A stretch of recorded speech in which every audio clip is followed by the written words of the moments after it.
Tantangan perusahaan seperti kita ketahui, pandemi di tahun 2020 awal tahun itu menjadikan paradigma baru. Bagaimana sekarang masyarakat atau customer ingin melakukan pengiriman barang itu dengan kemudahan.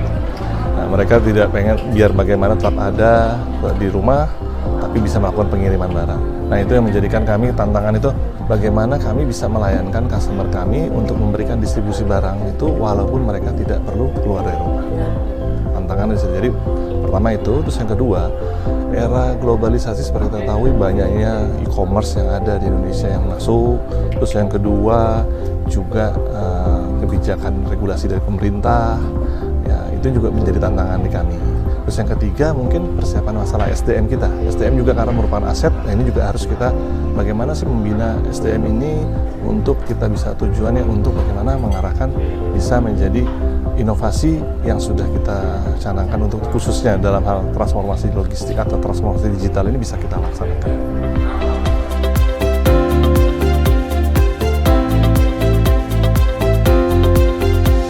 Saat ini kita untuk di tahun 2021-2022 kita sudah mulai melakukan kayak contoh misalnya di People-nya sendiri kita melakukan presensi kayak tadi yang disampaikan bahwa presensi digital ini penting bagaimana karyawan tetap produktif walaupun mereka di rumah karena ada pengaturan WFH, WFO dulu. Terus yang kedua yang kita lakukan juga masalah SAP, nah itu juga penting. Terus juga kita lakukan juga masalah mobile aplikasi yang tracks yang lagi kita kembangkan bagaimana customer pelanggan kami di sini melakukan pengiriman barang tanpa mereka harus datang ke tempat kami.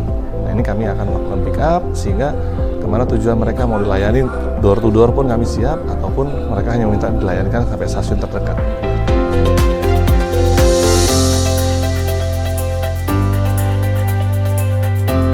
Pertama memang implementasi kita harus set goal dulu tujuannya. Nah ini pada saat kita set goal tujuan ini harus kita sosialisasikan ke seluruh karyawan, terutama tim change management yang kita susun. Karena saya yakin sekali bahwa keberhasilan suatu transformasi digital itu harus dari leader, tapi leadernya juga ikut turun dan keberhasilan ini harus bersama-sama. Kita nggak bisa berhasil pemimpinnya tinggi, punya semangat yang tinggi, berhasil nggak. Ini harus butuh dukungan support dari seluruh karyawan. Jadi keberhasilan inovasi atau transformasi digital pertama berhasil sesuai dengan goals-nya dan seluruh karyawan ikut serta dalam perubahan tersebut.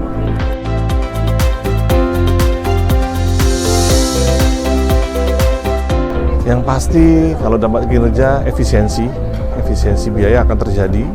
Yang kedua juga kemudahan bagi customer kami. Nah, itu yang paling penting. Jadi ujung-ujungnya kita dalam memberikan layanan sebagai perusahaan jasa servis, yang penting bagaimana kita bisa memberikan layanan lebih bagi customer.